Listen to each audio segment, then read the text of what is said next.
Welcome, everybody, to the episode 31 of the Wet Shavers Roundtable. We have our special guest, Justin Park from Shave Revolution. He's down there from me. I don't know where he is for all of you guys. But say hi, Justin. How you guys doing? Hey, all right. And beside Pleasure me, to be here.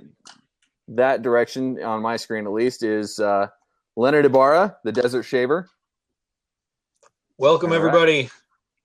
And then down and to my right, we have the Truth, David Gonzalez. Hey, how's it going, everybody? Happy Saturday. Hey, fist bump right there, Dave. Give me a fist bump. Give me a visual fist bump. Wait. Yeah. I'm on your other side. Oh, you're on the other way, that way? All right, there you go. It looks totally different on my screen. Yeah, on my screen you're this way. You guys are directionally confused. There we go.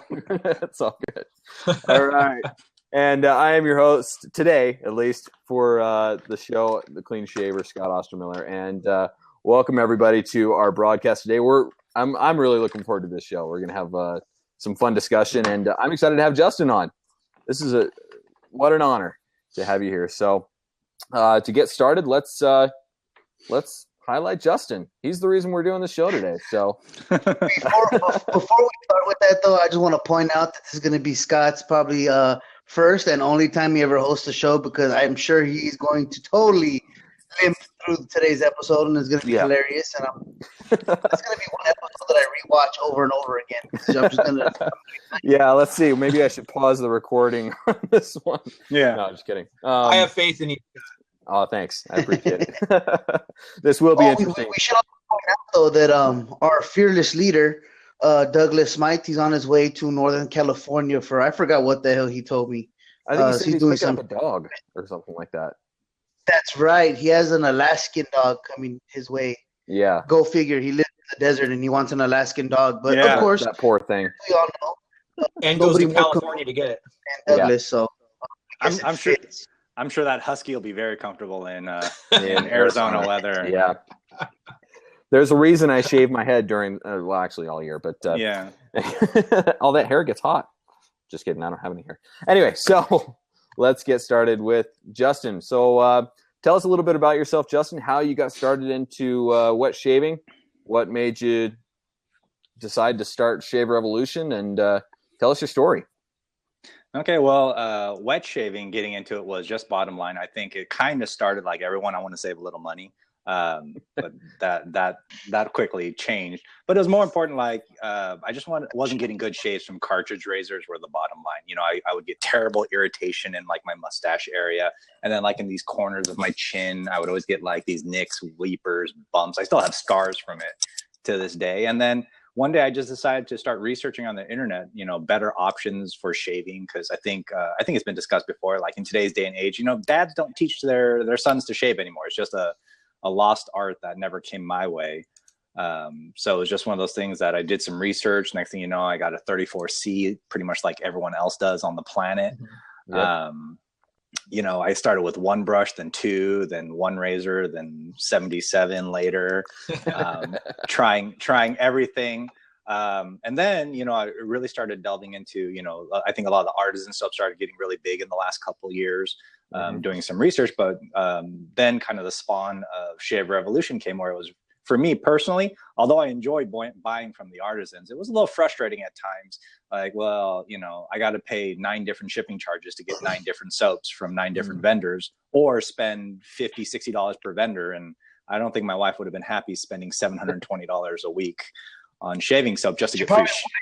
Yeah, She probably wouldn't be your wife anymore. Yeah, exactly. It'd be hard to justify saying, well, I got free shipping at least, you know? So I saved money. Yeah, I saved money technically by getting free shipping from 13 vendors. Hey, you just gotta let her know that, man. You gotta spend money to make money, and Exactly. you know, it worked out. Yeah. So I put it all to, you know, on my taxes for market research. So of course, There you right?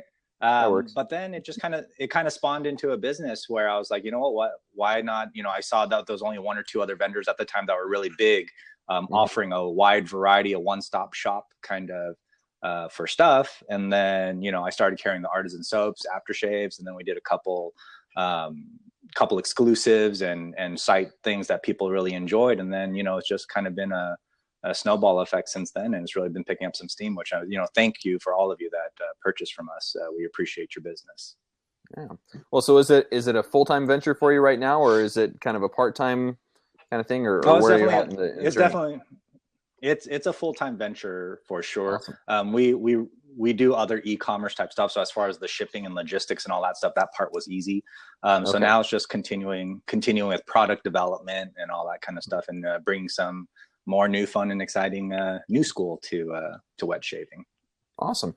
Well, so you said you're involved in e-commerce. What other businesses do you have experience running, or what are involved in? Well, my original background is actually in restaurant management. I used to be a restaurant general manager, but on the side I'd always done e-commerce, and then I decided to kind of expand from there, and we've just kind of committed to e-commerce full time kind of stuff.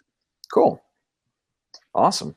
Well, so I think he sells like sex toys and whatnot. That's why he's not being specific. I don't think he wants to take the Shave Revolution. So there's probably all kinds of funny bits going on in the background over here. Yeah, Peter Cherkalis is one of my best customers.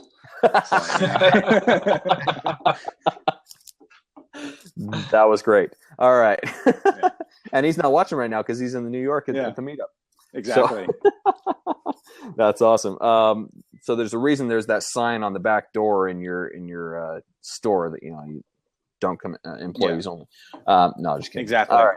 I think it says mature only. Mature. Yeah. Oh, that's what it is. That's what it is. So. It's the champagne room of the store. We gotta keep it like that. Nice. And what's that T-shirt you're sporting? Is that Marvel? Oh yeah, that's Marvel right there. So nice. I couldn't find my So Sharp Limited shirt. I don't know where it is. So had to at least support the nerd in me and represent Marvel. All right. Hey, I'm all right with that. I think everybody's all right with that. We all like superheroes around here, right? I mean, yeah, exactly. Absolutely. If you're strictly DC, get the heck out of here. No, I'm just kidding. Exactly. All right. So I've never been a fan of DC for some reason. I can't warm up to DC characters that much. Yeah, it's a little more dark than I like to get. Yeah. The only one I really like is Batman, but this is a shaving show, not a comic show. Anyway, so let's see. Oh, is anybody else having trouble with the video? Mine's fine. Looking good here.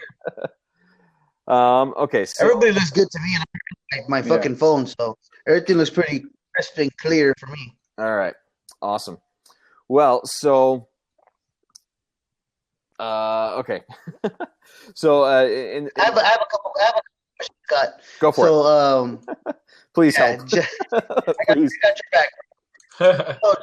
So Justin, as soon as you came along with Shave Revolution, from the very get-go, you started having collaborations. Yeah. And with artisans that are a little bit more out of the box. Like I know you had strops made by an artisan strop maker. Mm-hmm. You've done different types of soaps and cream projects and whatnot. What new products do you have out from Shave Revolution? So currently what's out, I mean, one of our very first collaborations was kind of a dual kind of like get into the market for everyone was when, if you all remember when Dr. John's first started, Propaganda was, to this date, it's actually been one of our number one selling soaps and aftershaves of all time. If you look at our top list of stuff. But the biggest thing I wanted to help separate from the market from, I guess in a sense you want to say from a business standpoint, but just, I'm as much of an avid just wet shaver enthusiast. I mean, stuff like that is just cool to do. I mean, who doesn't want a soap and aftershave that they help collaborate with and make and stuff like that. But those collaborations, it just kind of started off that where we both wanted to take our brands off to somewhere and introduce it. And what better way to do a collaboration, just kind of both have a duality to opening up our brand to people. So, we've done Dr. John's Propaganda. I'm actually, the other thing I was very proud of was bringing a lot of artisans to the retail front. We were the first vendor for Chiseled Face Gromatorium. We brought Tim's soap to the market, Shannon's soap to the market. Yeah, Busta's got his own soap now. But there were a lot of brands that we were the first to bring them to the retail market besides the artisans themselves. So we're very proud of, it's been a good symbiotic relationship with the artisans to really bring exposure and kind of bring some innovation to the wet shaving world too, in collaborations and working on things. That's awesome. So do you have any that are in the works that you could talk about right now, or is that pretty secretive right now still? Well, there is stuff that's developing again with Dr. John's, but those products are I'm going to leave up for him to announce, not steal his thunder on that. So we have a collaboration with him. We have another Beaver Woodride collaboration coming as well. Cool. Also one of the many vendors we help bring to the market as much as they help bring us into the market. It's always like I said, a symbiotic relationship. What else do we have coming up? We have two big ones I can't talk about. We need yet. to get Dr. John's on the show here to talk about their new collaboration. Yeah. So, and it's going to be some new products he's bringing. So that's why I don't really want to say what the product is, because cool. I don't want to steal his thunder from that. And what else do we have coming up? You just released a open comb and a closed comb. Yeah. Can you give us some information on that? Maybe on the development, what you kind of went through testing, and just kind of some of the nice features that might set yourselves apart. Yeah, absolutely. So since you mentioned it, so these are on some custom handles that were made. So I'll bring it up closer right over there. So let's see if I can get it to focus. Sorry about the bad lighting. So hey, look, you can see the mirror of me. So this is our safety bar, solid closed comb, straight bar, whatever you want to call it. If you look on there, it's in the medium to slightly on the mild side of medium aggressiveness, which I think a closed comb should be kind of in that region, and then allow the blade to kind of do the work from there, whether you want to go for a feather like I do, or if you're just more of a smooth Astra blade type person and stuff, and then you can really control the shave from there. And then this is a little side project right now, is these custom handles like that. If you see, very ergonomic for people who kind of do that 3-finger grip right over there. There's a dimple right there, and then what material is that handle? It's a resin material. Okay. So cool. And then a little bit longer of a neck, so that you don't run into that lack of angle when it's too short, and then your fingers are right up against the head of it right there. And then this is kind of the other material one on that one as well. And so that's the closed comb. And, we did, I'm sure a lot of people see, what separates, if I were to say what separates it from the market is, there's a lot of cheap economical razors out there, which, don't get me wrong, they do shave. There's plenty of, what I call the eBay or Amazon razors that go up for $8.99, $9.99. There's a ton of them, but I've had some of those people contact me and send me samples and supplies. And like I said, they do shave. But, as far as the fit, finish, and quality of them, I wouldn't really vouch for it, as, anyone who knows me, I'm actually pretty picky about those types of things, that I wouldn't sell it if I don't use it myself. Sure. So that was it's always very important to me to bring things to market that are stuff that I would actually use in my den, as in, would I use this over my above the tie R2 and stuff like that? Yes, I would. Although I do love my above the tie razors as well. But this is, a cast piece versus a machined piece. So obviously that's why this is also $34.99 and not $129.99. Right. And what's good about the manufacturing on this, if you look on our website, you can see the engraving right there. These are made in Solingen, Germany, where we all know that's kind of the mecca of wet shaving. So that's another thing that, we highlighted in that I would like people to know. So the fit and finish of it is much better. I think if you've ever read threads on where people can maybe even compare the Edwin Jagger versus like the DE89 versus even the Merkur razor and stuff like that. The quality of the metal and the plating. You can see here, not really any pot metal marks. It's a smooth mirror finish.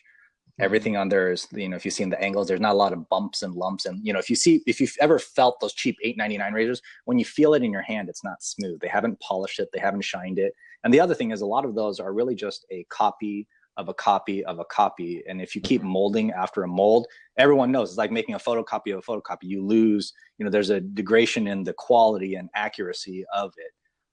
This is a game of the original.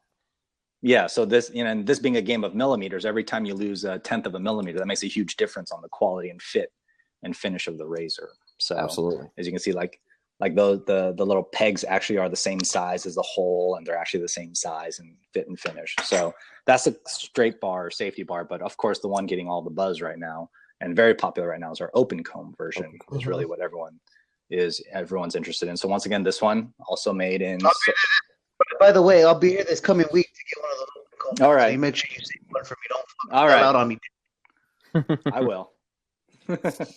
I'll sell the last one and say sorry, David. You don't get one now. So piss and moan in that shop. Oh, I'm gonna cause a scene. No, I'm gonna like throw a tantrum in the middle of the floor. It's gonna be havoc. Just David's worse than a 4-year-old. I know. Trust me, he's been in the shop before. I know. So the open comb, we'll try to get a little, so you can see on that one if it's, I try not to blur it too much. So the blade gap on it, naturally being a little bit of an open comb. It's a little bit more just due to the lack of a safety bar, but also it is just a little bit more of a blade gap in general. So it's more of a medium to medium aggressive thing, but nothing like that. I have a question on that. I absolutely love the R plates for the above the tie razor, which I need to get me one of those R2. How would you compare that open comb to the R2? I would say it's right along the lines, maybe that half step up in aggressiveness. It really depends on, I think but this is definitely one of those for those, I know David being a straight razor shaver and stuff, for those that are comfortable with that feeling of the blade against your face where you can sense that it's there. This open comb is going to have that, but no crazy blade gap like a H plate maybe on a above the tie razor and stuff like that. This is not going to, as long as you use it properly, stuff like that, it's not going to cause extreme damage. You're not going to shave the top of your lip off or anything like that. So it's not like a R41 or something like that. Yeah, this is definitely no R41 or anything like that. But it is a step up in aggressiveness to where I think that's what an open comb, first of all, really should be. For what most people look for, and what also we wanted to step up the aggressiveness and open comb is really so that people can benefit from we all have a lot of us have that valley under our chin over here, or some of those problem spots where when you take that pass, if the razor's too mild, you just pass over it no matter what, and then you got to do weird stretching or face buffing, or the worst thing you have to do is start applying pressure. Which I think a lot of people who are afraid to use more aggressive razors because they think they have sensitive or mild skin you might want to debate stepping up a level of aggression. You might actually find you get a more comfortable shave with less passes and less buffing, as long as you use the right technique and a softer touch on your hand and stuff like that. So that would be our open. Oh, and then the other thing pointed out that was very important to me. I don't know if you can see it. Do you see there's a slight indent on the top cap? Do you guys kind of see that in the photo? Yeah, right there. See how it is? So one thing that I really liked about this design is why I gravitated towards this also is the blade doesn't stick out the side of the razors, which I know for some reason that just bugs the hell out of wet shavers when the head is not as big as the blade. But what is cool is those little indents right there are a slight cutout. So when you do put the blade in there, you can still from the top kind of line everything up, and you'll still actually get an actual grip on the blade without it actually sticking out over past the edges of the razor head. Interesting design there. That's smart. Good idea. So I like that. So there you go. And then if you can see, what is nice too is, the inside of it is actually like fully polished and plated, and there's not a bunch of weird leftover metal marks and all that kind of stuff. Obviously, if you know of any razor or metal finishing, they always finish the show side, the outside a little bit better than the inside. But this is nothing to, if you can see, there's no what I call little chads and tabs of metal sticking out all over the place and stuff that you'll see on some lower quality razors. And once you feel it in your hand, you'll feel this plating right here, the chrome plating on it's nice and smooth. And I mean, you can see that mirror finish, that there's not a lot of dips and divots and little pot metal marks on there. So really clean. It almost looks like when you get tinfoil and you see like the little waviness in the finish. So we're really happy with how this was done. And also, of course, if you can see there, I mean, it's on the branded on the top. The branded, and also the top cap is actually straight, which I think we've all received some of those cheapy razors where that blade gap it's a slant without you buying a slant. It's got a variable to it. So we're really happy with that. Yeah, that's awesome. Well, so I think the first one I saw in any pictures, I think it was David Munoz when those razors first came out, had put a picture up online of it. And I was like, whoa, what is that thing? Because like you said, the fit and finish on them just look absolutely gorgeous. Yeah. Yeah. I love those. And standard, it comes with a machined stainless steel handle. So we include that as a standard. So what is nice, I know at times then, I really wanted to make sure it's something that, first of all, this is a piece you don't have to upgrade from. This is a great razor that I've used for the last 3-4 weeks now, straight every single day. But I do know eventually people, they switch heads, they buy the Mongoose and all those other razors out there and stuff. And I wanted there to be at least this great stainless steel machined handle that you could continue using with whatever razor you chose to, and not really kind of a throwaway brass plated handle that you're like, I'm going to sell that off with the razor head kind of thing. Right. As well. It's definitely a piece worth keeping. Sure. Well, so how much? What are you listing the two razors for? Are they same price? They're both $34. Yeah, they're same price both. They're both $34.99. And me trying to have a green side, and also I like economical but functional packaging as well. It does actually come packaged in our shaving brush tube, because obviously a wet shaver probably has a shaving brush. And I always felt that a storage tube for your shaving brush is kind of like one of those things you'd like to have. You don't necessarily go out and just buy it, but if you got it, you would actually use it because they're great for travel or just storing brushes long term. Because I know you all have more than one brush, so. So we know that. What are you talking about? I don't have a brush collection at all. I don't. Exactly. That's awesome. So I may need to pick up one of those containers because I'm going on the road here in a little while. So that'll be good. Yeah. Awesome. And it expands. So it's nice. Well, so what products have you been using lately that you'd like to kind of highlight? Lately, the one thing I will tell you, being a vendor, I have no lack of product. I'm sure. What a shame. I know it's a tough life. It's twist your arm all over the place. Yeah. I would say currently right now, as far as something that's not in like pre-production mode, stuff that you guys don't know about yet and stuff, Saponificio, the 70th anniversary is really, I'm really enjoying that soap. To this day, Douglas's Cavendish, his soap Cavendish, but I like it in the 1.0 formula, that original. Really? And see, David, I knew he would like that. I purposely use that soap like once a month because I think I may have to have a funeral once it's done, and I don't know what I'll do with myself. Yeah, well, I bought 6 tins of it. Jesus Christ! Wow. That's commitment. I'll never run out. Ever. That's crazy. Well, especially for those 8-ounce tins. Yeah. Yep. But yeah, those are probably my 2 go-tos and stuff like that. I really enjoy those. But like I said, there's always so much product I'm testing out for the artisans and stuff, and they like being a vendor and having feedback and comparing it to what's out there and stuff. I'll tell you right now, it's tough for me to shave with the same product for more than, sometimes I actually switch soaps in between passes just so I can get enough testing in for the artisans. Nice. Okay, guys, if I could just jump in real quick, I see that the Steve Hardy and Zach likes to shave are having a conversation, and Zach is saying that he tried the Wolfman and he likes a little bit more of an aggressive shave. Well, if you contact the maker of Wolfman razors, he will actually customize the blade gap for you, Zach. So if that's something that you're interested in, once you get on that waiting list, he will make a razor a bit more aggressive if you request it. So just wanted to throw that out there, just so you get it. Yeah, that's one of the high end razors I still have yet to try out. Is the Wolfman? It's really nice. Really, really nice. The way that the blade locks in is really, really nice. Like, I know everybody says most razors. This one is just, once it's there, it's there. It's just a tad bit of an upgrade in terms of how it lines up and locks in that I've seen on other razors. It's really, really nice. Do you have one on? Do you happen to have one on hand? I don't have one on hand.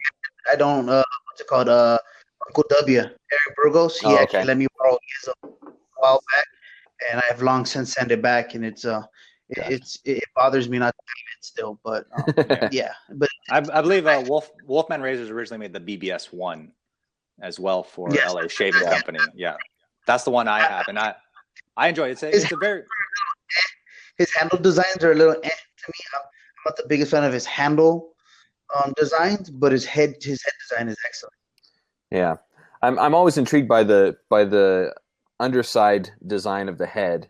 As the blade locks in, like you were showing us last week, David, with the with the long tooth open comb, how the blade groove, you show, and everybody has a little bit different method of locking that blade in.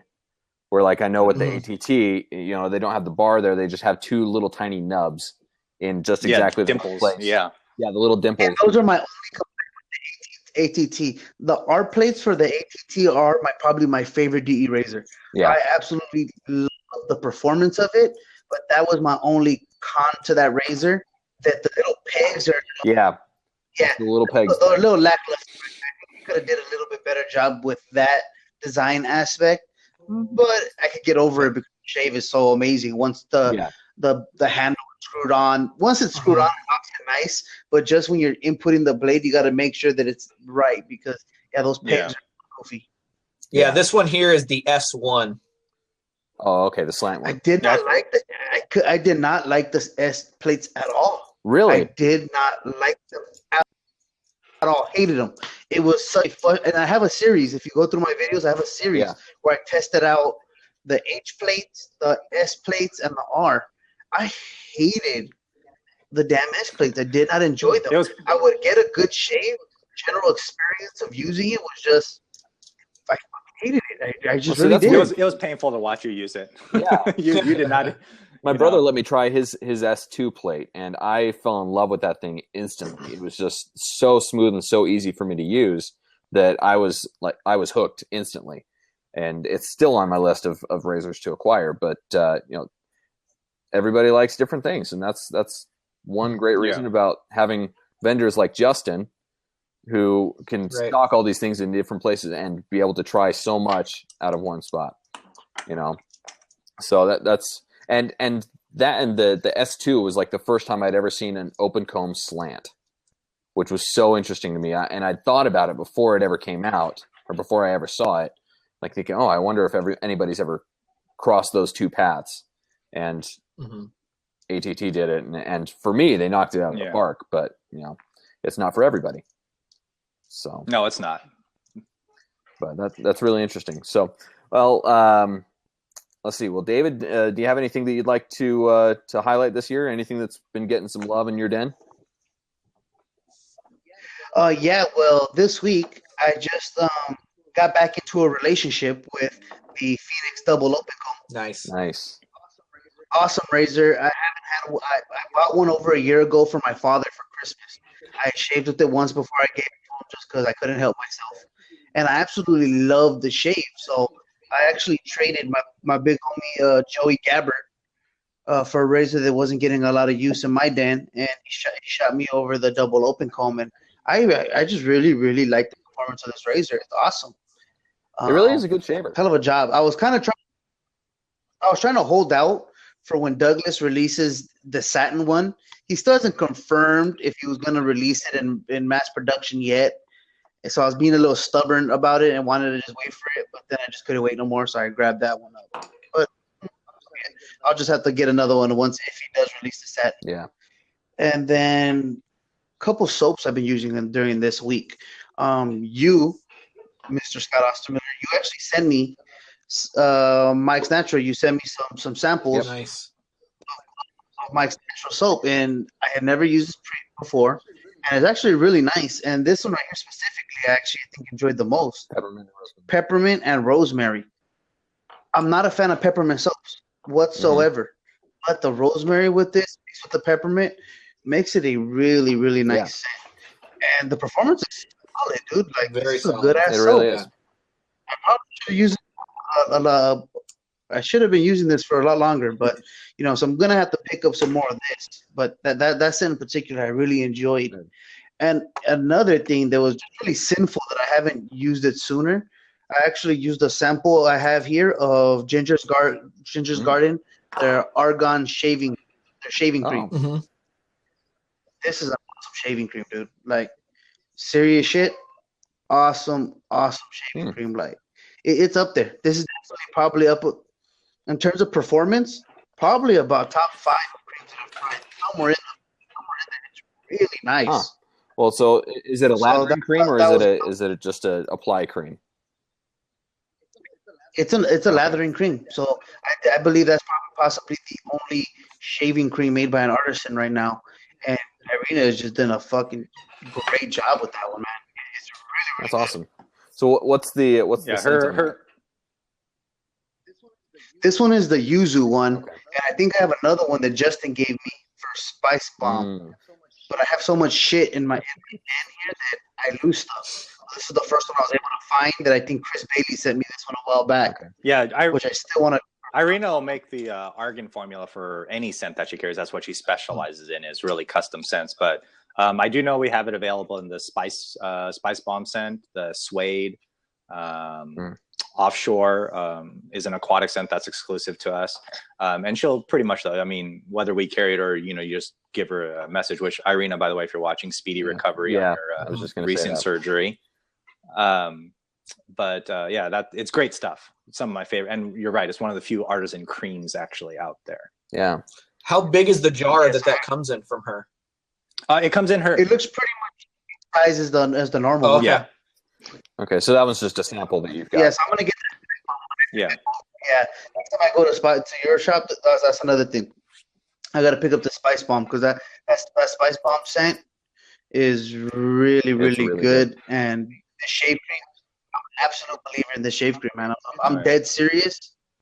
It's awesome. It's really, really good. Like maybe let's see, I think maybe Endemion and Endemion might be the only one that I could think of offhand that I like the performance more. That's interesting. Yeah. So it's really up there. Yeah, we liked her Spice Bomb so much at the shop that we actually had her make the bath bar soap. So we have a couple of those left. That's cool. Just to have that. Spice Bomb is really good. It smells excellent. I mean, really, really good. All right. Was that all you have, David, or still good? Yeah, no, that's it. I have a bunch of other assorted crap all over the place, but no, that's the stuff I wanted to highlight. Good ass shaves this week, man. Good shaves. And if anybody wanted to check out, I haven't used the Mike's Natural in a video yet, but I did use the Argan shaving soap, which I think was my last video posted. So you can check that out and just kind of see for yourself the performance of that bad boy. Yeah. Have you tried the Mike's Barbershop that I sent you? Yes. Well, I haven't shaved with it, but I have smelled it. I have not shaved with that one as of yet. What did you think of the scent? I will be, though. I'm curious. It's really nice. It's really nice, and it's a very traditional barbershop scent to me. So it's nice. I'm a fan of barbershop scents. There's certain genres of scents that I really enjoy. Obviously, sandalwood. I love black tea. And I love barbershop scents. So it fits right into my wheelhouse, the stuff that I enjoy. Awesome. Yeah, I get a lot of bergamot out of the Mike's barbershop scent. Yeah. And I really like it. In fact, I just tried it for the first time within the past week or so, and it was awesome. That Mike's Barbershop is kind of the bar that I measure all of the barbershop soaps by. It's just, in my mind, is just absolutely fantastic. It's my favorite barbershop. Chisel's Faces Ghost Town Barbershop? I haven't tried that one just yet. That one's really, really nice as well. I really love that scent. Yeah. Yeah, I got a sample of that last year at Big Shave West because, David, I think we were talking about it and you were just going crazy. So I was able to get a sample, but it hasn't happened yet. It's still sitting in my drawer. It's a year old already. Yeah. In response to he's curing it. Yeah. Exactly. There you go. In response to Chris Stigman, he asked a question over on the side here. Any truth to Mike's soaps having a learning curve in regards to lathering? It's not. There is a little bit of a learning curve, I think, but my biggest thing with it is just as long as you bloom the soap well, and then you have a good wet brush. It takes some playing with, but just lather it like you hate it, and you'll end up loving it. It's something that was a topic of conversation recently that I brought up in my videos is the style in which I load. A lot of people, I think, try to get the water content perfect before they even start loading. Mm-hmm. With me, I actually go with a clear brush, and I load that damn puck until I see a consistency that I like. I don't care how much water I start with. I start heavy water and load until I see what I know is going to become a good lather. That's how I do it. Well, and see, I kind of swing the other way, where I'll start with a little bit drier brush and just kind of load it and get kind of a paste almost on my brush, and then I'll start lathering and adding water as I lather. And so that's just a different approach, but that's kind of what I do. Yeah. I usually find on like soaps like Mike's soap and like, the original, How to Grow Mustache formula, the 1.0 stuff like that, kind of that harder puck. Yeah. I just prefer to just like run hot water over it for about 5 or 10 seconds just to soften it up. And then I load, like you do, a little bit drier of a brush till I get a paste and then kind of adjust from there. Yep. Yeah, that's. Yeah, I'm with you guys. Dry brush all the way for me. Yeah. And then as I work it, I can just see exactly what I want. And it doesn't make as much of a mess in the soap tin also. Yeah. Well, and it's nice that there's no perfect way to do it. I mean, you can find a way that works well for you. Mm-hmm. And the nice thing, I mean, you can always add more water if there's too much soap on your brush, or if there's not enough soap on your brush, you can always go back to the puck and lather a bit more. It doesn't require a whole lot of knowledge. You can just kind of figure it out how it best works for you. So, Leonard, what have you been using this week that's been getting? All right. I brought a bunch of stuff with me because right now, thanks to Marty Pape, he has let me borrow just a ton of great things, and I've been like trying to use so much different stuff all the time. And the first one, much to David's chagrin, is the Above the Tie S1. So this thing is just unbelievable. The more I use this razor, at first I thought $185 razor, there's just no way I could ever justify owning something like this, especially, being a school teacher with kids. Like, it's just not in the budget. But the more I use it, and it's just like, man, I could sell off a few other razors and maybe put this thing in the den, because I started with good shaves, then the great shaves. And I have to say, I've gotten some of the best shaves of my life within the past week with this razor. And, it's just different as I'm putting it together and taking it apart, like even screwing on and screwing off the handle. Mm-hmm. It's just different. Like it's a step above anything I've ever owned. The feel, and it almost feels like with how tight it is. And this is the Atlas handle, by the way, it's like 3-inch. Mm-hmm. It almost feels like a gun that has a real tight fit to to all the parts to it. It's just machined that nice. I really love this thing. Well, a couple weeks ago, somebody posted a link to an article that was about the Above the Tie razors and the manufacturers, and it's and how they are so exact in the design and the manufacturing of the components that it's within, thousandths of a millimeter or thousandths of an inch. It is just that exact, and they even compensate for the expansion of the metal as it heats during the machining. And it's just like, it's crazy how much detail they go into when they make those things. And so that's why they cost $180. But right. Yeah. It shows the performance of those razors, even though I'm not a fan of the slant, the just general fit, finish, and just the quality of that machine product. You feel every bit of you can feel every penny of its worth in your hand. Yeah. Yeah. The second you pick it up, you're holding something expensive. Now everyone, it's that obvious. Yeah. Yeah. And as soon as you use it, like, even after that first shave, just like, dang, I got to get me one of these. Yeah. and that's the thing. I didn't want to like it. Yeah. Yeah. I wanted to say, this is a ripoff. Don't do it. And after. Yeah, and then after the first shave, was like, oh god, man. Yeah. I did the same thing actually with several of the higher end razors that I've reviewed. I've like wanted to get them to be able to disprove them, or to say that they're overrated. And as soon as you use them, you're just like, oh crap, it's totally worth the money. Yeah. But sorry, go ahead. You had a bunch more stuff to. All right. Yeah, I've got a bunch more stuff here. I picked this out. This is one of actually my favorite products, and I did pick this out for Irina. This is the Ginger's Garden Aftershave Balm. This is my favorite balm. Picked that out I use it every day, but just to give another shout out to her as she's recovering. So this stuff, if you haven't tried it, it's got a slight menthol to it, but it's just awesome. It's unscented, and again, like Justin said before, she'll do a scent for you. Whatever scent you want, she would do in that balm. That is awesome. Soap Commander Fortitude. Yeah. This stuff is awesome. Very magical. Which one is Fortitude again? It's hay, tobacco, and rum. And awesome. Yeah, it is just an awesome scent. I like strong scents, and this one is definitely strong. And that scent Love was it. a bit of a step out of the norm for Soap Commander, I think. It's not. Yeah, it is. It's not their typical scent, and oh man, it's so good.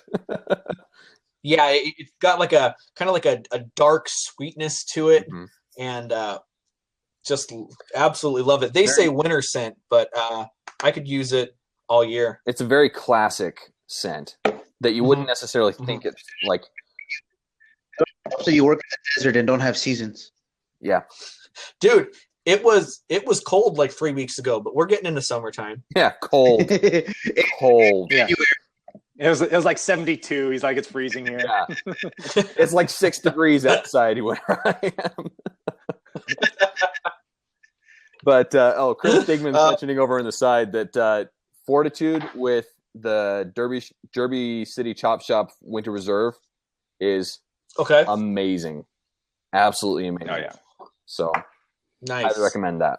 Let's see. What was that? What was that? Rum is the devil. That bay rum I actually could see your wife liking. It smells that good. I mean, it's not your typical bay rum, but oh gosh, that stuff just smells so good. But Have it, Justin? I think we have one bottle left of the original flip cap top because they switched to a new cork top. yeah. I think. I'm not sure. All right, sorry, Leonard. We keep interrupting you. It's okay. It's discussion. I like it. Another one. This is the Crown King Champagne. Awesome. Yeah, this one's really good. Now, of course, it doesn't say on the label. You have to tell by like the color of the hair. So I don't. Is this gourmand or oriental? I don't know if anyone out there knows better than I would. But it's really, really nice. And I've got the aftershave to match with it. And I find that for me anyways, the scent it's just terrific, but the aftershave goes on a little bit sweeter for me and just really complements it. I've been loving it. My wife has really been liking smelling the aftershave cologne. So that one's been a huge winner for me. Some more unique stuff. Or this one's a little bit older, but I just got it, and this is another one from Marty. Another one of these products that was like super hyped when they came out, and almost like you, Scott. I kind of wanted to get it just to say, you know what, it's just not that good, but I can't. It's awesome. What shocked me is how soft it is. It's just, I mean, it's almost a cream. Yeah, and it's almost like whipped up cream. Yeah, and the scent on it's terrific. I really love the soap, the glass jar. Awesome stuff. Another really unique one. I don't know if you guys have tried this. If so, I'd like to hear your thoughts. But Wickham Club Cola. I've heard of it. Have you guys ever tried this one? Okay. Now, I used to be a huge soda drinker, so when I heard of a cola shaving soap, I was totally into it. And this one again is from Marty, and so I was thinking like a Coca-Cola or a Pepsi, but it's definitely not that. It's a citrusy type soap, and I thought it was Sprite immediately, like because it does have a carbonated scent. It's citrusy, but when my wife smelt it, she said it was ginger ale. And after going back and getting some ginger ale, I kind of have to agree with her. This is a really, really unique soap. Now, Justin, do you carry Wickham? No, we don't carry Wickham on that. I believe that's a English soap, right? Yeah, it is. It's British. Yeah. They're from England. I don't know if there's any U.S. vendors that are carrying this. I don't If think there are, I don't know. I don't think there are. And honestly, right now, the toughest part of carrying stuff from England is the pound sterling versus the US dollar. It just immediately makes the soap immediately to be feasible. It becomes a $25, $30 soap for, 4 to 6 ounces. So it's tough right now. So, yeah. But the scent on it is really unique. I'm just loving this stuff. It's like nothing I've ever tried. Well, and so super cool. Dak is saying that it kind of smells like root beer with spices to his nose. Interesting. Okay. So maybe it's a sassafras type element to it or something like that. But love that. Press. Sassafras? Yeah, what the hell is that? Sassafras. Bring back old school. It's like the original root beer. Come on, man. Sarsaparilla was kind of a predecessor to root beer. Oh. Yeah. You guys are obviously older than I am. We're talking like 100 plus years ago, predecessor to root beer, like long time ago. Not just I'm 2 years older than you, David. It's kind of a long time ago. Yeah, he does like that line. Yeah. And then the last item I brought with me is High Jump 47. So this one, really interesting. It's who was saying they loved barbershops? Was it you, Scott? You like barbershops? Yeah. Have you got this one yet? I tried it. I did. I was in the pass around and got it, but okay. And I kind of I consider this kind of a barbershop type scent. Real smooth, kind of almost like a creamy musk type scent to it for me. I really like it. That was what I got a lot of musk from it, and to me, I'm not a big musk fan, and so that one didn't really vibe for me. But it is a good soap. So I like that 3.0 formula is very slick. I like how slick that formula is. Definitely, it is terrific. All right. Well, was that all you had, Leonard? Yeah, that's all. That's all I've got sitting around. All right. Okay, well then I'll go and highlight some things that I've been using this week. So, first one on the list would be this one right here. First Canadian Shave Scope Company, Mañana de Lila, which I just did my review video for it. I haven't posted it yet. I still need to edit it, but so this one, it smells like lilac. It smells to me like I'm laying down in the dirt next to a lilac bush. And it's really nice. Like it's the scent is dead on for a lilac kind of scent. And it sounds weird for me to say it, but lilac is like my favorite flowering tree. And I hate that around here lilacs only last for like a week, and it sucks that scent doesn't last. Because I mean, we have a bunch of lilac bushes in our backyard. But here they bloom for like a week, maybe 2 tops, and the scent just I love the scent in our backyard, but it just doesn't last after that. So, but it is a solid soap, and been enjoying using that. Then this one is brand new to the world. Stubble Trouble. Any of you guys ever heard of that? No, that is awesome. So I connected with this guy on Instagram. Actually, his name's Adam Lindberg, and I tested out a little sample of some of his soap a couple months ago, and it performed very well. It dried me out just a little bit, so I gave him some feedback, and he's taken that feedback and he's just knocked it out of the park with this. This is supposed to be a bay rum. It's a little bit light on the scent for bay rum for me, but he's got a couple other scents that he's working on as well, and the performance on this is really, really very good. You can see that the label bled just a little bit because it was supposed to be water resistant, but it turned out not to be, and so he was a little miffed at that. But he's getting waterproof labels, so he's working on that. But I'd check him out if you look up Stubble Trouble on Instagram, and it's STUBBLE. TRUBBLE, so Stubble Trouble spelled the same way, but yeah, definitely look him up. It's that's going to be a one to watch, in my opinion. Cool.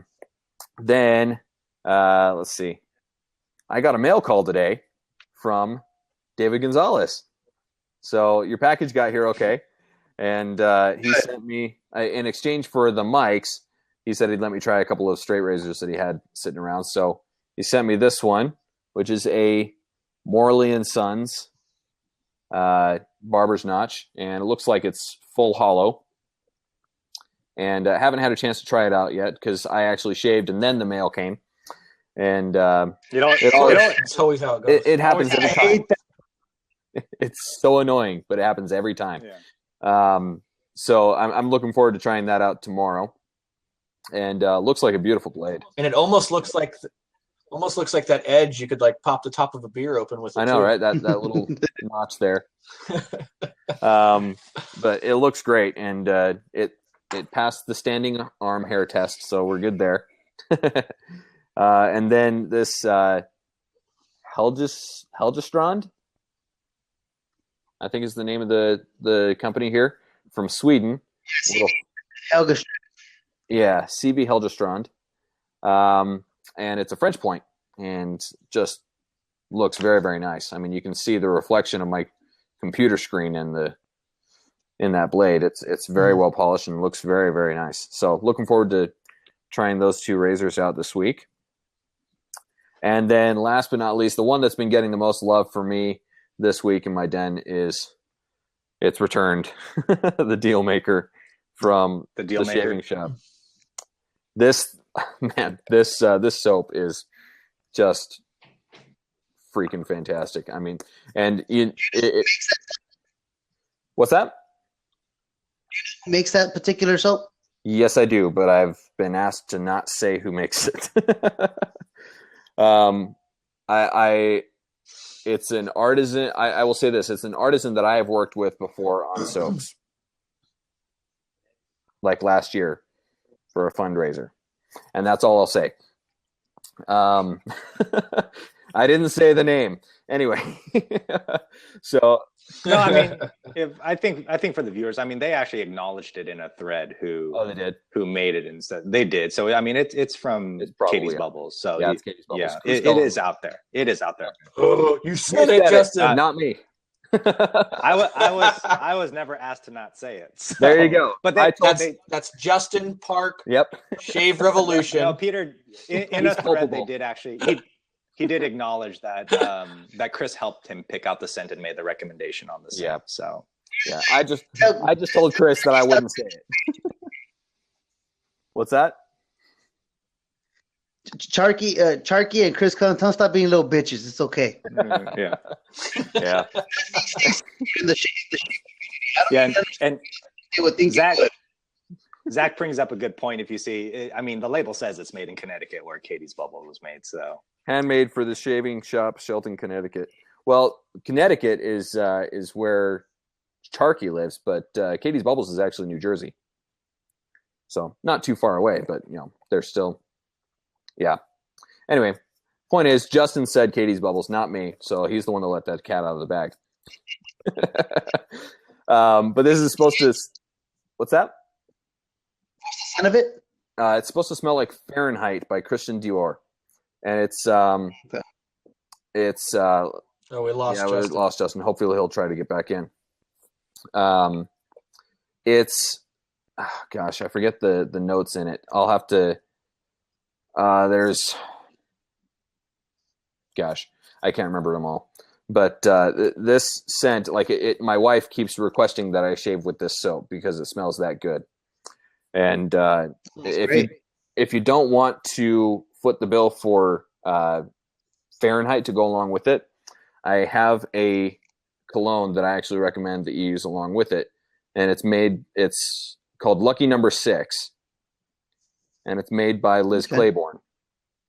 And you can pick up a bottle like this size. I have my next soap is coming out. It's going to be also by a Liz Claiborne scent. Oh, the Curve one, right? Yep. Yeah.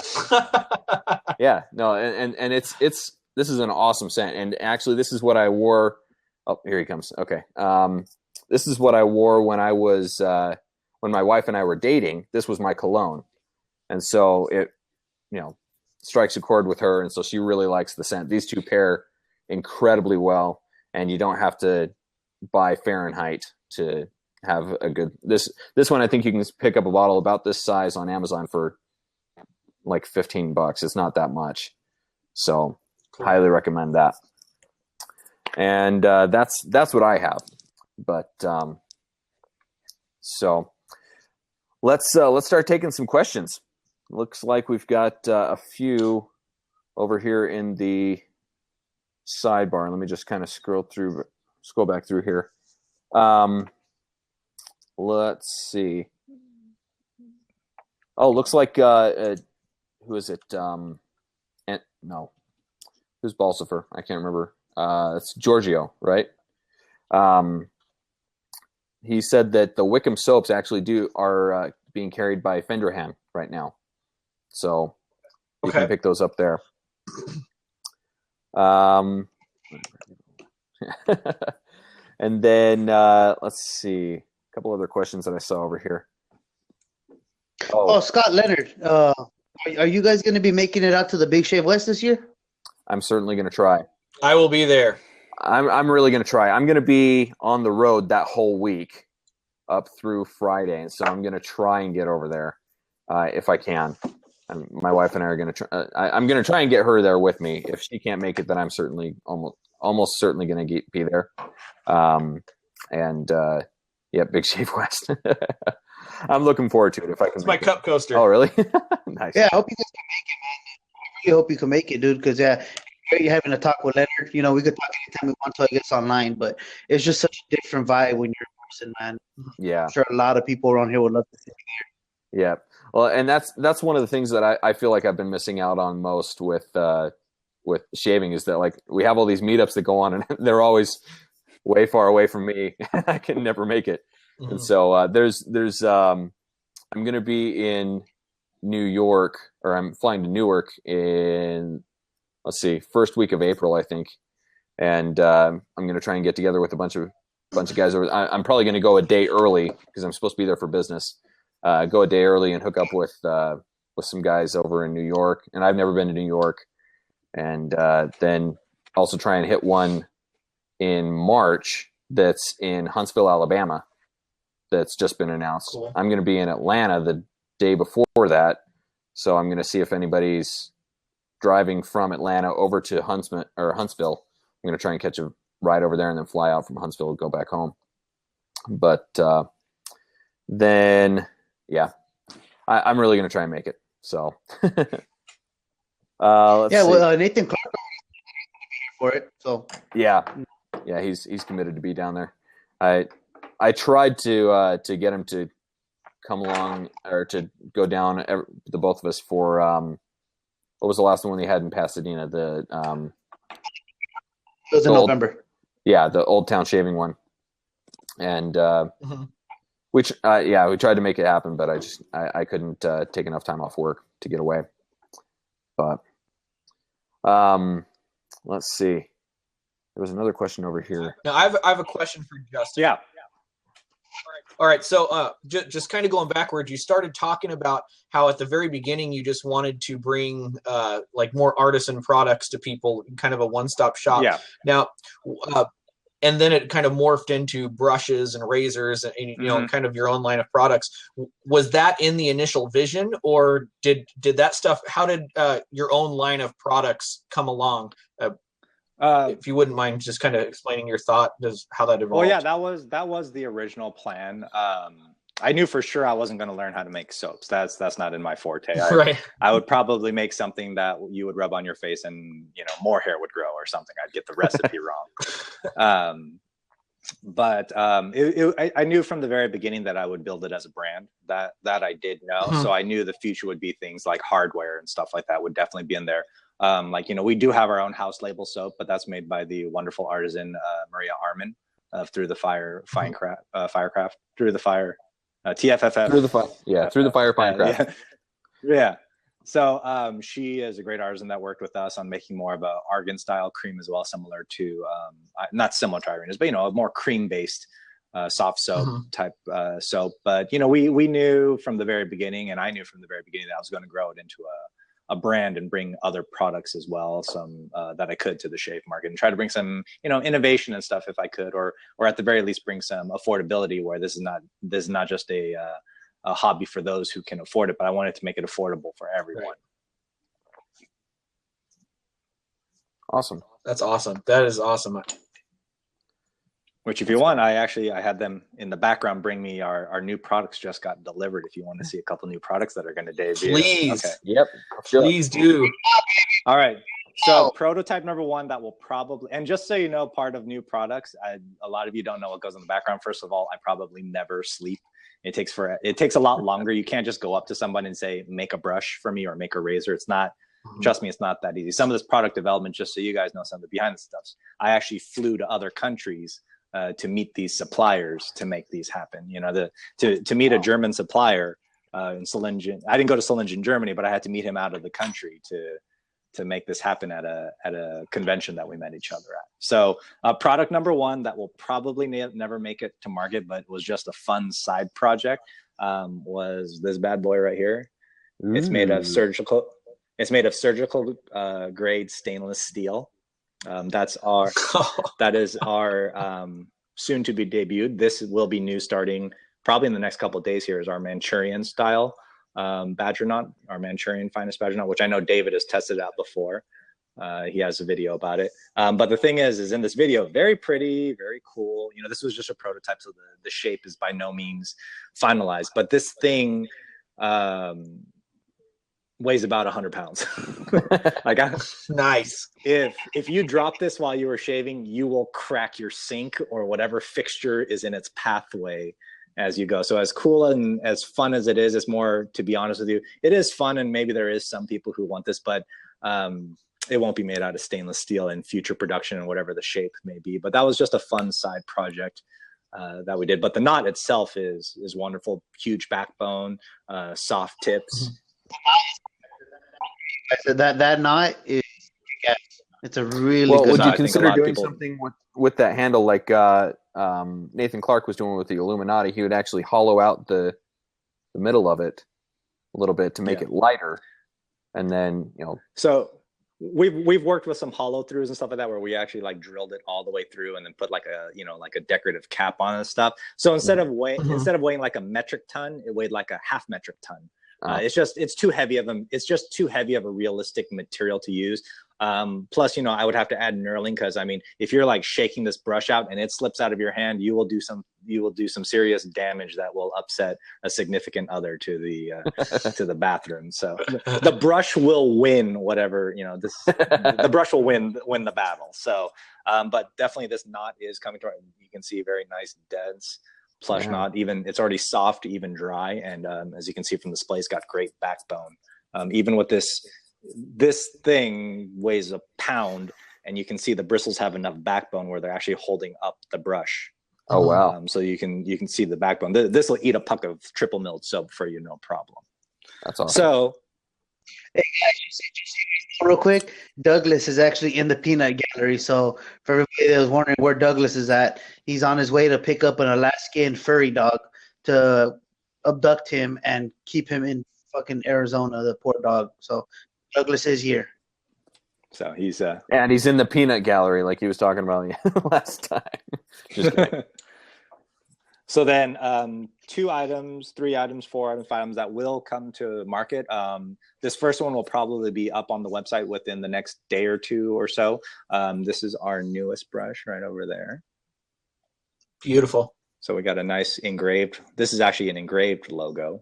All the way here, let me hold it right side up. So there's that, and really nice Persian jar style handle, blue marbling, kind of that cracked ice blue marbling. And this will be available in a silver tip bulb, starting right there. And it's got that nice, for those that like a little bit stubbier of a handle, with that like natural groove right over here, and then just long enough to kind of hold it for lathering purposes. So we have it available. This will be in our silver tip bulb badger. This will be available in our stubby synthetic brush as well, for those looking for that. And this is at a lower loft. Most synthetics out there, including our other one, is more in the 55 and above range of loft. This is right at about 50 plus or minus a couple millimeters. So it's a much denser, as you can see, plushier style synthetic. And then how big is that knot? What's the diameter of it? Like a 24? They're 24 millimeter knots. And then we will have a limited run of them available, but we'll have it in our Manchurian knot as well. So a nice scrubby tip. And then what we will have available probably next month is our time frame on that. We'll have these nice kind of modified keyhole shaped brushes. Sorry about the lighting. There we go. So it will be available in bore. This bore is a pre-treated bore, as you can see, because not naturally albino like this. It is fully, but if you can see on the break-in on this brush, something that's going to differ similar to what some other companies have done. This one has only probably been used about 5 or 10 times, and it's already fully broken in. So you can see it almost looks like a badger knot from the top as well. And it has a shorter 50-ish millimeter knot, so it's going to have a lot of backbone and just a kind of a smaller splay on there for a good scrub from a bore.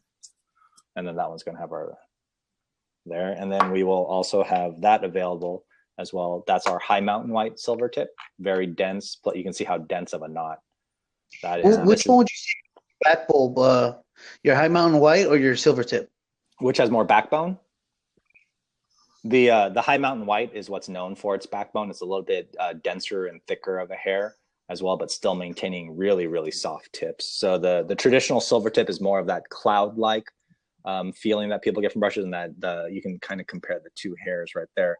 The high mountain white on this side is just a little bit thicker, denser, and plusher as well. You can kind of see the difference from the top right there, side by side. Both excellent knots. This one tends to get more hooked tips, whereas this one kind of gets a combination of those gel and hook tips as well. And so there's the two brushes side by side. You can kind of see the height difference on those right there.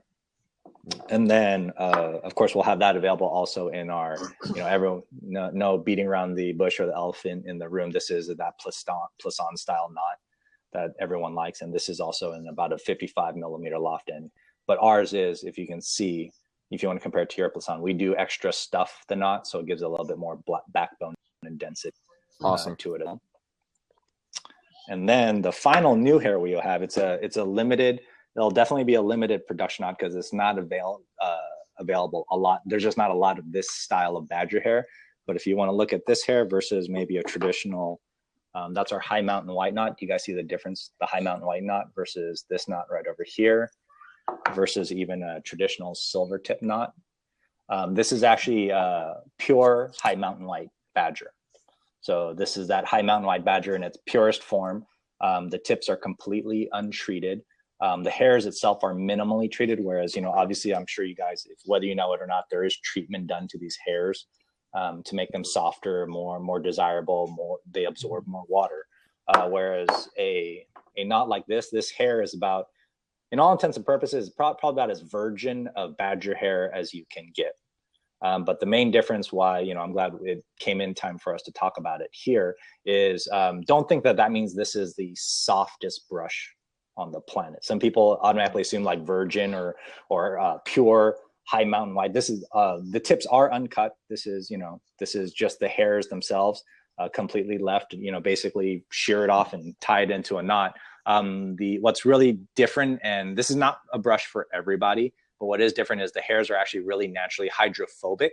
They don't actually, this doesn't require any soaking. You can just kind of get it wet like a synthetic and it's ready to go. Most badger knots, you do got to give them some soaking, but if you see this knot, I haven't soaked and it's already splaying. It's already going. I'm not afraid to do it. Whereas, I'm sure for most of you, your traditional silver tips, you can kind of feel that crunch and push that it's not quite ready to go yet.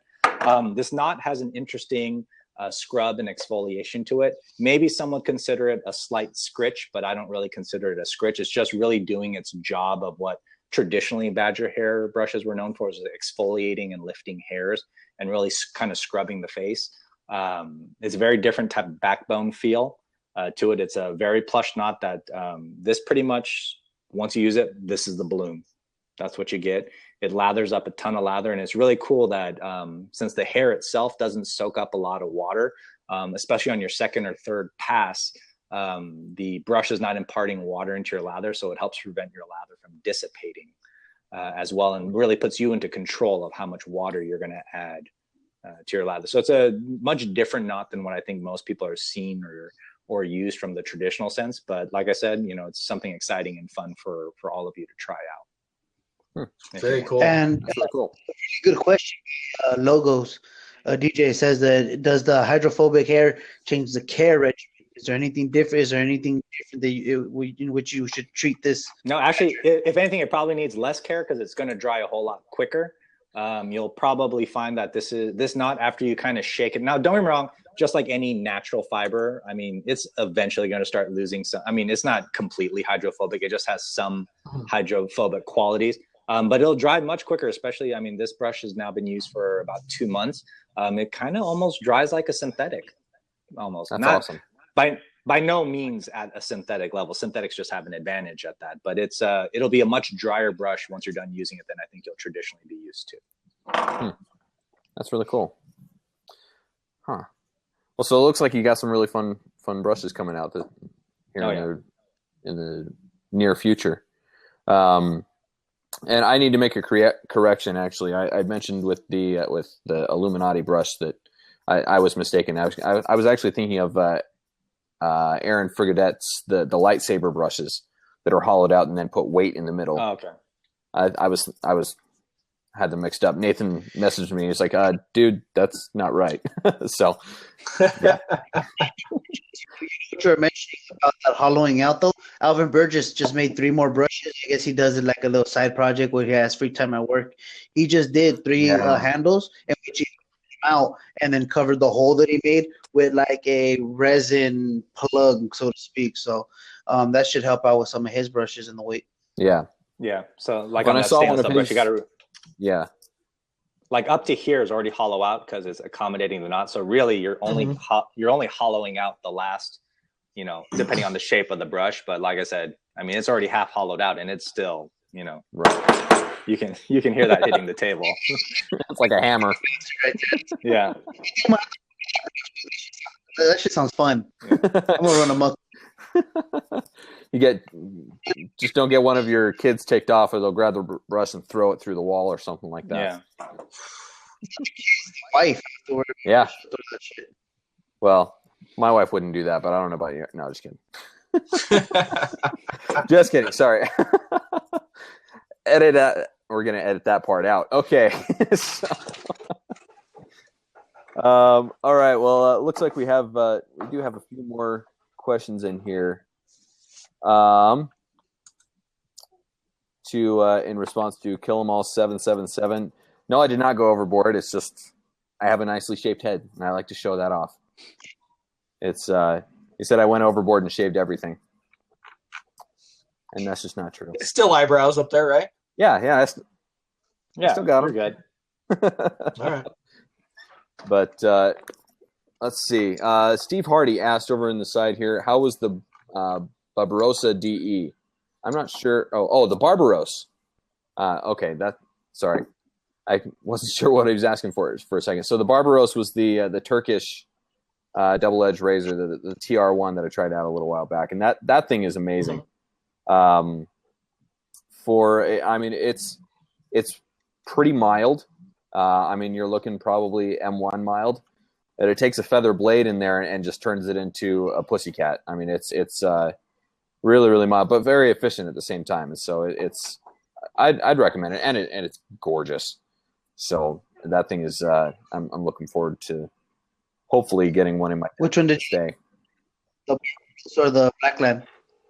That's the Barbaros. So the Blackland, which no, which one did you prefer? The Blackbird, or did you prefer the Barbaros? I probably. Oh man, that's a hard question. I would probably take the. I love the Barbaros, but I love the Blackbird too. The Blackbird just looks sick. Like it's just such a cool look to it that I love it for that reason, and you get a lot of blade feel. So for people that are looking for a more aggressive, like that DE, I could see appealing to a lot of straight razor shavers because you get a lot of blade feel. It's not necessarily aggressive, but you instantly know that blade is there. whereas the Barbaros is compared. I mean, it's very, very mild, and so for people that enjoy a mild shave, then that would be. So, I guess my answer is both. I don't know that I could pick one. But by the sounds of it, they offer very different shaving experiences. With the Blackbird being more, and the Barbaros being a more mild. They really do offer a really, really different experience for both razors. One that I'm looking forward to trying out, and let me see if I can find it here, is I don't know if anybody's heard of the Rocknell, ROCNEL. Yeah, I've heard of it. That single edge razor that. This guy right here. Right now because they have their DE razor that's $295, and then now I have this single edge one that they're saying that it's selling for $25. Right, and I even made a comment that, are you misrepresenting the price or what exactly you're doing here? And some foreign guy got his panties in a bunch and was all offended, and he's like, he was telling me yes that it is true, it is $25. I don't know how they make a $25 razor there, but whatever. But I guess you can't even buy it through the site. You have to order it through email. You have to email them a request or whatnot.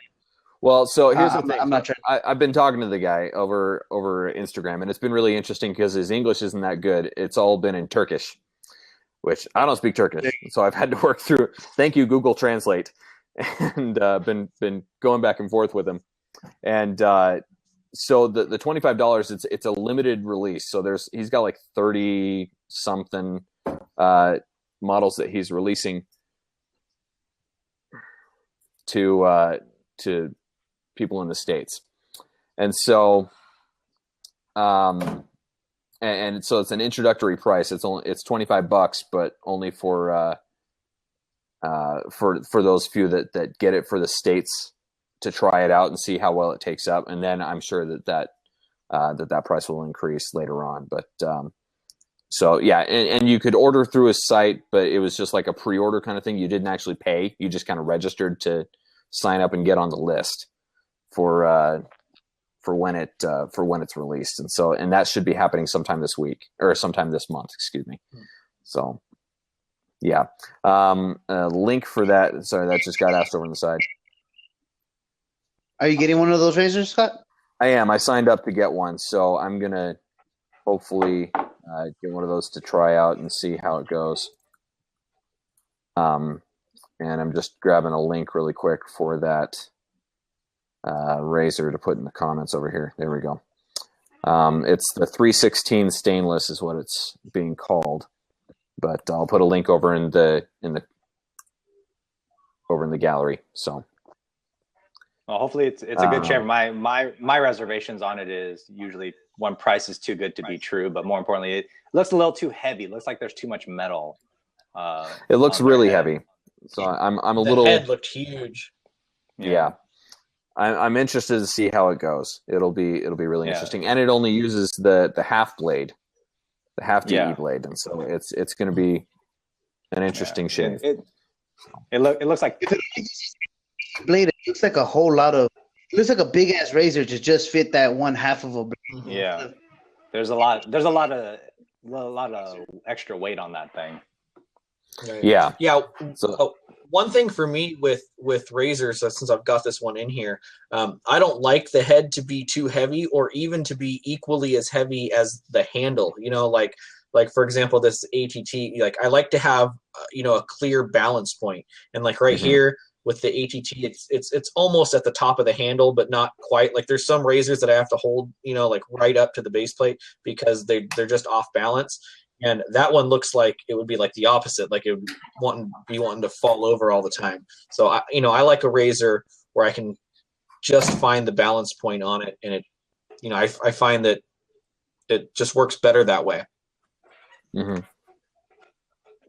Yeah, and go ahead, Justin. Yeah, a neutral balance point is a lot better than a head-heavy razor, especially on the against the grain pass. That's where people tend to fight the razor head and put too much upwards pressure against their face. So I find it's better to have a neutrally balanced, or even a little heavy, handle-heavy razor can benefit a lot of people in that respect.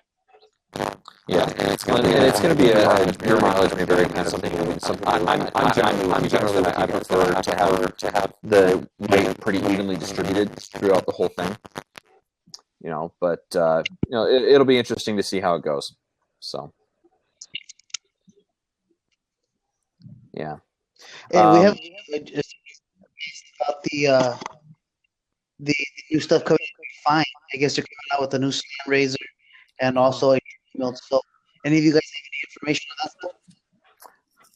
I don't know. I've seen the same Instagram pictures that all you guys have. Yep. Yeah. Yeah, the slant razor looks to have the same head as the Razor Rock Still Slant with like a smaller looking handle. Mm-hmm. I know that Joe and the guy that does Fine, they have obviously done business together before. So I don't know, maybe he purchased the head design from Joe, because I know I was talking to Joe recently, and Joe said that he's honestly kind of tired of releasing razors, at least some of those more innovative razors, because it's a big headache with people just talking a lot of shit that they can't supply enough for the demand. And I guess a lot of people just don't understand all that goes into producing these razors, and they're not very cost efficient. They get expensive to make. There's not a lot of profit in them, especially for the price that Joe sells them at. So Yeah. I wouldn't be surprised if Joe just sold off the slant head design to the guy that owns Fine. Well, I think his name is Todd Cerami that owns Fine. I was looking at the Instagram post and some of the information on it. I think it's more not necessarily based off of just the Stealth slant, but that original German slant that the Stealth slant was based off of. If you kind of look at the design, it's not quite the Stealth slant from, the minimal pictures that we've seen. And it doesn't look to be a machined piece. It looks to be a cast piece. Because I think it said it was some sort of like polymer. Yeah, which usually is a sign of a cast piece. Yeah, it's probably a modern version of. What was that? So like injection molded? I don't know necessarily injection molded, but some type of molding process that seems over a machined process. There's a lot of different molding processes out there. I quickly discovered that researching. I'm sure you did. Yeah, there's more than you can possibly imagine. Sure. Yeah, but for a razor, it's definitely going to be a little bit more precise, hopefully. Mm-hmm. Yeah. Well, somebody just said it. He says it weighs 15 grams, which is nothing. So that's gonna be super. Like I don't mind a light razor. That's like the quality of that can't feel great. That's just too damn light. Yeah. Right. I think just the head on the above the tie here is like 54 grams. Mm-hmm. Yeah. Yeah. Well, I did. This razor head is 30 grams, so it's even less than that. So yeah. Well, I tried a what was it called? It was Synergy or something like that. There was a 3D printed razor a while back that it weighed really next to nothing. I mean, loaded up and everything, and including the metal screw in it that held it all together, it weighed in the ballpark of, and with the blade in it, it weighed like 15 grams or something like that. And it was really difficult to maneuver and get that balance of pressure, because you need that weight of the head to actually apply it to the skin and keep keep the blade in contact without having to add pressure. So I wasn't it was okay. Yeah, I mean, if you look at all the packaging that he's done with like the soap and stuff like that, it's more of like definitely a throwback design. Like it almost reminds me of like the Williams mug soap kind of cardboard box that it came in. So I'm guessing it's more of a throwback to like kind of like what's that material, backlight or bakelite material that is called. So I think it's more of a throwback design to like maybe some of those slants from back then. Like I think Hofritz used to make a slant out of more of a plastic style material. So I think it's meant more to mimic that, maybe as a razor. Maybe. I hope so. I mean, and I wish them all the luck in the world in getting that. I mean, let's be honest. All four of us are going to buy one and try it out. Yeah, of course. Yeah, let's face it. Probably. Yeah, let's just be honest with you. Yeah. It's probably going to happen, but Yeah. So hopefully it turns out great. I mean, I really hope it does. But are there any other things that are coming out? I'm trying to think if there's anything that's upcoming that's that we're looking forward to, hardware wise? Last limited release soap by Barrister Man's going to be their new Valentine's scent, the Night Music. So that's going to be the very last. Yeah, so he released it to his vendors, and I think if you're signed up for their emails, that it's going to be the last batch of quote unquote limited edition that they're going to do. Everything else will switch to seasonal, but it'll be so. If you've ever wanted to own a Barrister Man limited edition, this will be your last chance. Yeah, and this one had like strawberry in it. Its heart note starts at like a drier vanilla, not sweet vanilla, more like lavanil. And then just to round out the rough edges, at the very end, there's a little bit of strawberry in there, not necessarily for sweetness, but just to kind of round out the scent and soften the edges of it. So it's not a strawberry forward scent. This is not, it's not strawberry creamsicle or anything like that. Right. Barrister Man scents, like their performance is undeniable. Some of the best in the business, but his scents are a lot of his scents are a little much for me. They get it. Could be for me. They get a bit muddy. There's a few I do like I love the Solarian scent. It's nice. Some of the lather scents are nice because they're a little bit more basic, but like I didn't like hollows. I smelled hollows and I hated it. Leviathan was not. There have been several too that for me that just didn't really click. I mean, I really like their Bay Rum. It is a great Bay Rum for me. I really like their Arctique, but that's like it's straight menthol. That's all there is to it. I wasn't a big fan of Rome or even Seville. I wasn't really that big of a fan of. It was good, but it was like I had other soaps that I preferred. I've actually used it. That's a barbershop scent. Seville doesn't really come off to me as a barbershop scent. It's cool. I actually like it. It doesn't hit the barbershop. Yeah. I've still never tried a Barrister Man soap. Oh, really? No, that's a shame. I'll send you some, bro. We'll connect sometime because I have quite a few soaps of the ones I like because I actually didn't own any of them until Shave Revolution opened. And since I'm able to now smell them in person and just pick, because I got sent probably 10 different samples from people, and I couldn't find a scent that I liked. But finally, with Justin being around the corner, I was able to find. I got 3-4 that I liked. Yeah, so I'll send you something to try because their performance is awesome, bro. And it's damn shame you haven't tried it because the performance is amazing. But just the scents are so hit and miss for me. Yeah, and their new the new glissant base is even better. You talk about great performance. The glissant base adds just a whole level of slickness to already a great lather that was there to begin with. Right. Yeah, a while back they came out with one that it was I think it was called Diamond. It was like a baseball themed soap. Yeah. And that was one I was real interested in. I just never ended up pulling the trigger on it. I don't know. Justin, do you happen to have that one in your shop? I think we might be sold out. There might be a puck or two of it left, but I know, if it's going to come back, it'll be summer this year. Yeah. Right. Is when baseball opening season. Day. Yeah. Opening day of baseball season. We usually do that. I got somebody sent it to me to give it a shot, and it smells like a baseball game. It really does. But to me, it wasn't something I wanted to smell while I was shaving, and it's just me. But it really is just me. It smelled like grass and dirt and a little bit of wood and some leather, and it smelled like a baseball game or like a baseball field. But that's not a bad scent. Yeah. That's the great part of the scent diversity we have because, one man's stink is another man's, great indulgence, and they love it. There's scents, and David's been there when I've been talking with customers. There's just scents I straight up tell people I don't like it, and they open it up and they're like, I'll take three, because they like it so much because that's how personal scent is. It really people, is. Me and Justin have some very interesting conversations when I go over there, dude. I burn a good 2 hours every time I go over there. And that's just like. Well, I better not set foot in that store, or else I'll start living there. Especially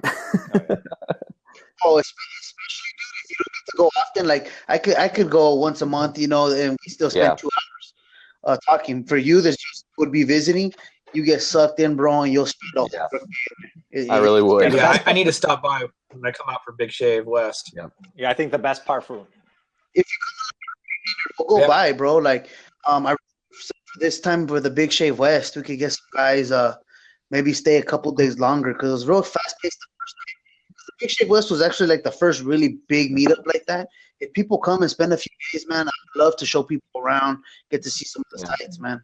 Like I think Ray Pope's thinking about coming and possibly even staying a week with his Janine. And we'll show you guys around. We'll show people some good shit. Cool. We'll show you all the California stuff. You forget I grew up there, David. I lived there my whole life. Oh, that's fucking right. We just had this conversation too. Then that statement I just made goes for like Scott and everybody. So basically what he's saying, pay your own way when you come to California because you're already from here. Yeah, right. Well, let's see. We got to wind things up here, but David Millette asked a really good question that I think we can just kind of go around really quick and kind of polish things up here. What is more important, performance or scent? Ooh. I'll go performance. I could deal with some soaps that are smell if their performance is superior. Yeah. I'm a performance guy also because I think the great thing we have going for us anyway is there's plenty of great performing soaps out there, so you'll find a scent you like. So, but it's got to be performance first. You know, trust me, I've tried plenty of bad soaps, so I got to go performance as well. Yeah, I'm going to say performance as well. And my take on it is that, I love post-shave feeling. If a soap's not going to give me a great post-shave feeling, then I'm not really too into it. But, if it performs great and the scent of the soap isn't wonderful, well, that's why we have 8 million aftershaves. So, get your great performance. And with a soap, even if you don't like the scent, then throw on one of your favorite aftershaves and you're going to be good to go. Because the soap, I don't know that I've had any soaps really that last on you a super long time. I mean, some hang around a little while, but, none are going to be with you all day. That's true. And, until you guys all said that. The only soap What's that? The only soap I ever had that lasted me all fucking day, that I even tried to get the damn scent off of me, was the Barrister and Mann's Black Label Lavender. That is the strongest shit ever. Well, and until you guys said all of that, I was actually kind of leaning towards scent because scent is a really big thing for me. But you make some really good points that it doesn't last all day in general. Mm-hmm. It's a very temporary thing. But if you get a really good performing soap that can give you a great shave, you can have aftershaves and stuff like that that'll help to compensate for a scent. And so I think you're all right that the performance would have to be first, but then the scent. Scent is secondary, but you still want a good scent out of a soap. You still want it to be a good experience. Yeah. We really don't have to make this decision. We have all kinds of crap, and sometimes it won't be the most amazing performance, but the so we don't really have to. The lines are definitely muddled. There's just so many great artisans, so you're going to find a scent you like, and the performance will usually match it as long as they're a reputable artisan. Yeah, anyway, Absolutely. All right. Well, I think we need to wrap things up. At least my wife is telling me that I need to wrap things up. So I think it looked to me like one of our kids dropped her phone and cracked the screen on it. So she's not in a good mood. You got through the show, Scott. That's like 2 shows in a row that you actually got through the whole thing, baby. I know. Good job. Well, I figured Congratulations. Yeah. I'm marked the calendar. It's I actually made it through the whole show again. So anyway, well, thanks everybody for being here. Thanks so much, Justin, for being our guest today. It was a pleasure having you, and hopefully we'll have you back. Talk about some more projects that you're working on, and absolutely, I'm always happy to share. Awesome, and thank you also so much to our fill-in guest or fill-in host. We have Leonard Ibarra. Yeah, he filled in for Douglas today. Thank you so much for being here, and as always. David Gonzalez, the truth was here, everyone. You all felt it. So anyway, thanks everybody for watching. Don't forget to everybody, where can people find you? Good job today. Oh, thanks. You did a lot better than Thanks. Before we cut off, where can everybody find you? Justin, go ahead. Where can people find you? You can find us obviously on Facebook and Instagram, but our main website, www.shaverevolution.com. Awesome. And David. where can people find you? You can find me on all social media outlets, Twitter, YouTube, Instagram under SoSharpDavid, or you can visit SoSharpLimited.com. Awesome. And Leonard? You can find me on Facebook or Google Plus under my name, Leonard Ibarra, or you can find me on YouTube. Easier just to go to shavinginthedesert.com. Awesome. And everybody, you can find me, if you don't know me already, you can find me on Facebook, The Clean Shaver. I have a page there. On Instagram, at The Clean Shaver. Twitter is the same. Google Plus, The Clean Shaver. I'm even on VoiceBite and Snapchat, though I don't know how to use Snapchat. So I have to have my younger brother teach me how to do that. But anyway. Oh, and YouTube as well. Don't forget to check us all out. This is a lot of fun for us. So thanks, everybody, for being here, and we'll look forward to seeing you in the next episode. See you next week. All right.